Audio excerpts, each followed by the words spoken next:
Hey everyone, welcome back to the For the Wise podcast feed. We've got a really fascinating explainer for you tonight covering the 3-slide confession. I am so glad you're hanging out with us.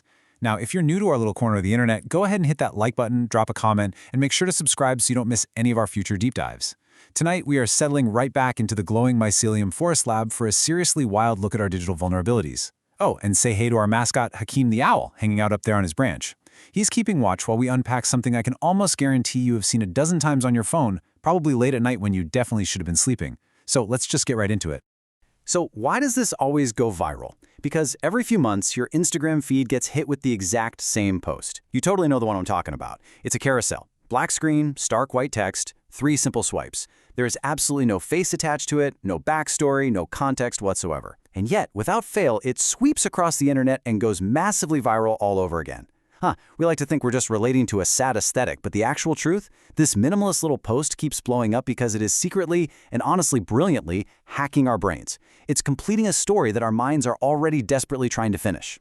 It always starts with this hook on the very first slide of the post, I miss you.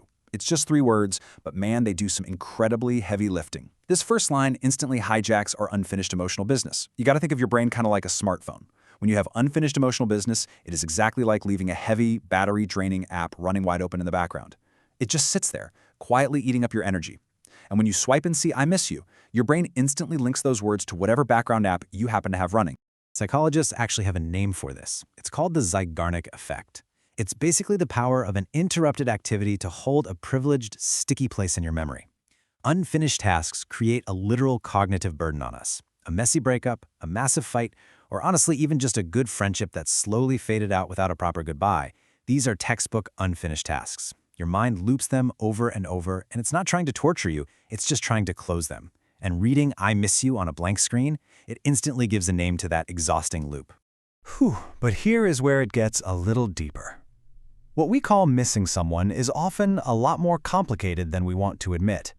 Sometimes, what feels like missing a person is actually just missing a specific state of attention and emotional activation.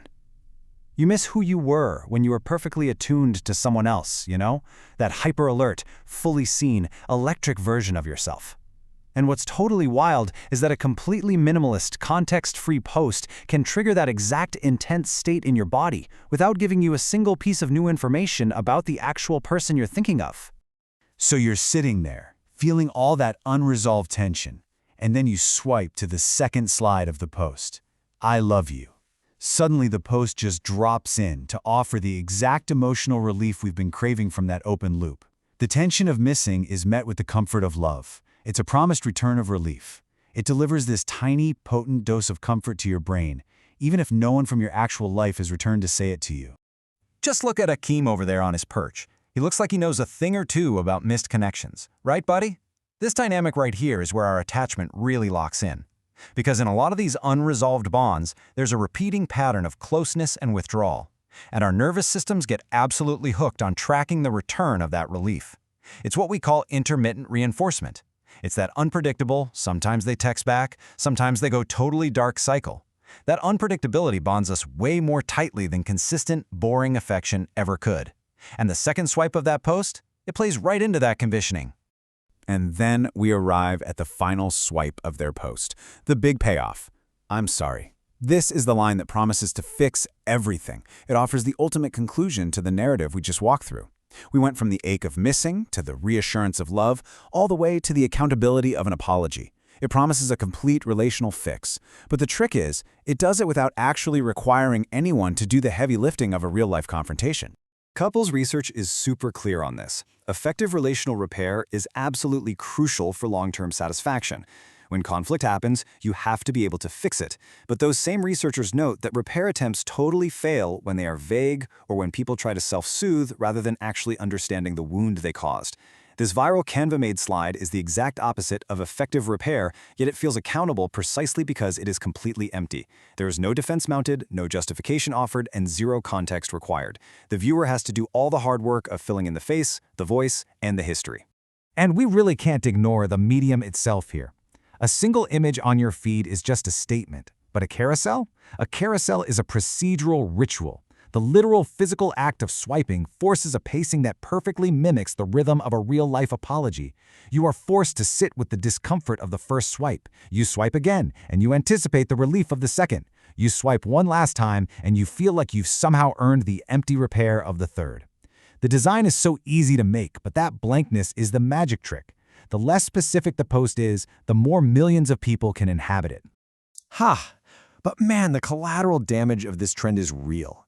It's honestly a lot like these glowing crimson mycelium threads in our lab, just connecting everyone's unresolved pain into one big, messy network of fake closure.